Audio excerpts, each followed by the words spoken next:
still consider myself a Christian, but not really with any denomination, just kind of more spiritual and on my own track. I don't go to church. I wanted a connection to God, but felt like the place that I was in and the questions that I had, it wasn't doing me any good to be even in church. It didn't feel like a beneficial place for me to be. No, not really. I've studied a lot of foreign religions, but not Episcopal. No.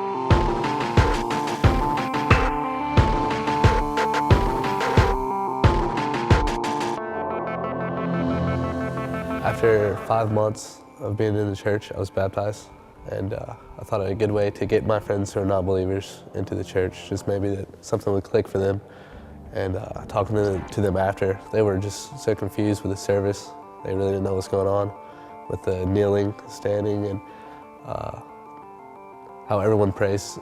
Would say like the Nicene Creed together or the Lord's Prayer. That was just confusing for them, never having been around it, not knowing what to do. They just really didn't understand everything that was going on.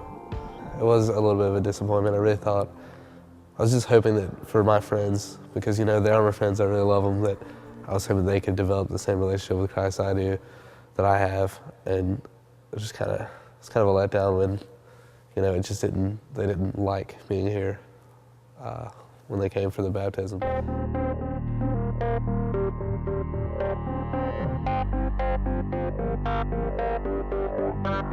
I didn't really know a lot about the Episcopal Church. I asked my husband, and his answer was, you know, it's kind of Catholic, but kind of not. So that's really all I knew. I believe in reincarnation, so I believe that we're working our way back towards God, and that through learning things, like when people are thrown bad experiences and stuff, that if you can really just step back and ask yourself, why is this happening to me? What can I learn from that? That to me is just thinking those kind of thoughts and, you know, positive thoughts constantly, that gets me through a lot of stuff. And you know, a lot of my Christian friends would be like, well, it's God helping you. And it's like, for me, I don't necessarily associate, this God to me is just this ultimate like happiness kind of, I don't necessarily see him as a person. I don't think we should place human attributes on him, because I think that's almost belittling him. Like, he is not on our level at all.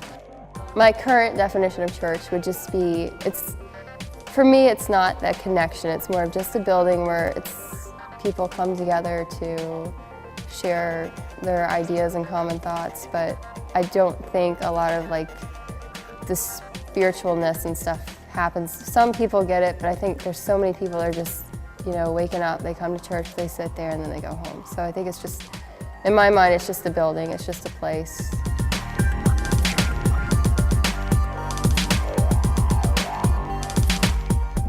During the time when I stopped going to church and started to kind of do the faith thing on my own, it was a really liberating feeling at first to think that it was okay for me to just have my connection with God and to really find those answers on my own.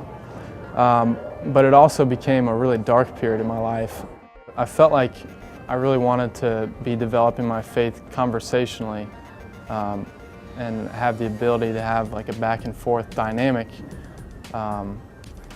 when I really felt like at church that you know, the standards and the answers and the truth, you know, capital T, were coming from the pulpit down, and there wasn't a way to kind of go back and forth and to discuss it and to voice some of your doubts.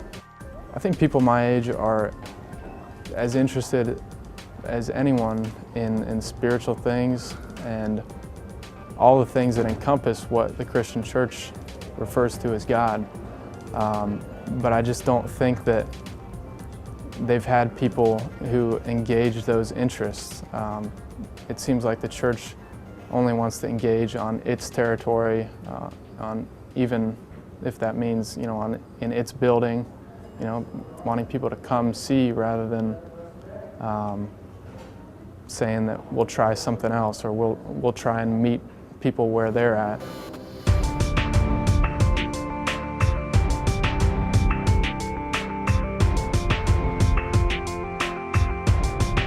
People are either enormously busy, and if not that, then they're enormously lonely.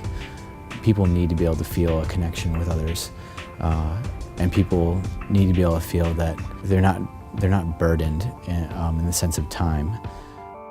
Our culture is a huge part of us, and if you're going to try to get to know us, you have to sort of understand the films that we're watching and the books that we're reading, and just to be able to bounce ideas off of us.